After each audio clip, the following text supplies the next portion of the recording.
తెలంగాణ అస్తిత్వాన్ని బొందపెట్టి అసలు తెలంగాణ నామరూపాలు లేకుండా చేయడమే సంచలనమా రాఘవేంద్ర?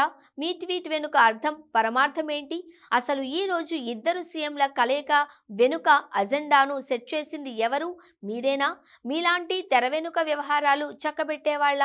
తెలంగాణలో ఇప్పుడేం జరుగుతోంది, రేపేం జరగబోతోంది?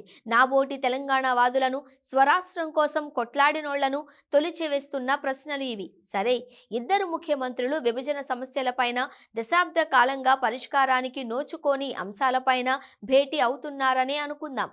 ఇందులో మీ ఉత్సాహమేంది? సినీ దర్శకేంద్రుడిగా మీ సినిమాలను చూసి మేమంతా ఈలలు కొట్టినోళ్లమే, శభాష్ అన్నోళ్లమే. మీరు తెలంగాణకు వ్యతిరేక అజెండా ఎత్తుకున్నప్పుడు కూడా మీ సినిమాలకు ఒక్కరోజు కూడా మేము అడ్డు తగలలే. మరి ఇద్దరు ముఖ్యమంత్రుల భేటీపై మీరెందుకు ఈ ఉత్సాహం? మీరెందుకు ట్వీటినట్టు? సరే, ట్వీట్ తిరుపు, దాన్ని మళ్ళీ ఎందుకు ఎడిట్ చేసినట్టు? మీలాంటి వాళ్ల అత్యుత్సాహమే మా అస్తిత్వపు ఆనవాళ్లను ప్రశ్నిస్తోంది. అసలు మేం నిలుచున్నది మా తెలంగాణ గడ్డ మీదనేనా అని మమ్మల్ని మేమే ప్రశ్నించుకోవాల్సిన రోజు 10 ఏళ్లలోపే వస్తుందని ఏ ఒక్కరోజు అనుకోలే.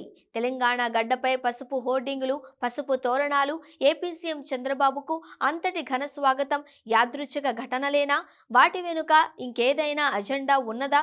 మీ ట్వీట్ అవే ఆందోళనలు రేకెత్తిస్తోంది. హైదరాబాద్ను విశ్వ మహానగరంగా తీర్చిదిద్దిన నేత శ్రీ నారా చంద్రబాబు నాయుడు గారు తెలంగాణకు విచ్చేసిన సందర్భంగా ఘన స్వాగతం పలికిన తీరు అద్భుతం.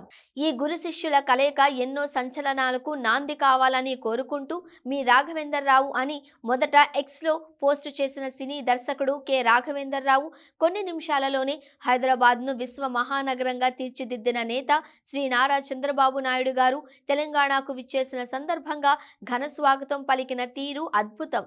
ఈ ఇద్దరు సీఎంల కలయిక ఎన్నో శుభ పరిణామాలను ఇవ్వాలని, కావాలని కోరుకుంటూ మీ రాఘవేందర్ రావు అని ఎడిట్ చేశారు.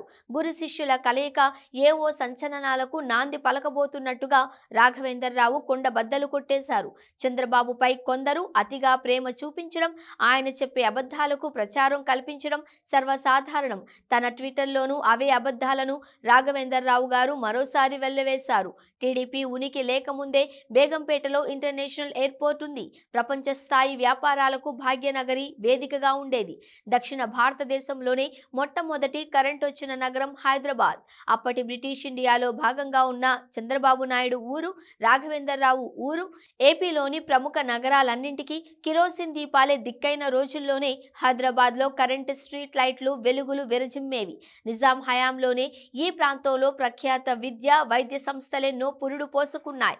మీరు గొప్పగా చెప్పే హైటెక్ సిటీకి పునాది రాయి వేసింది కూడా నేదురుమల్లి జనార్దన రెడ్డినే. చంద్రబాబు కాలానుగుణంగా జరిగే అభివృద్ధిని కొనసాగించారు.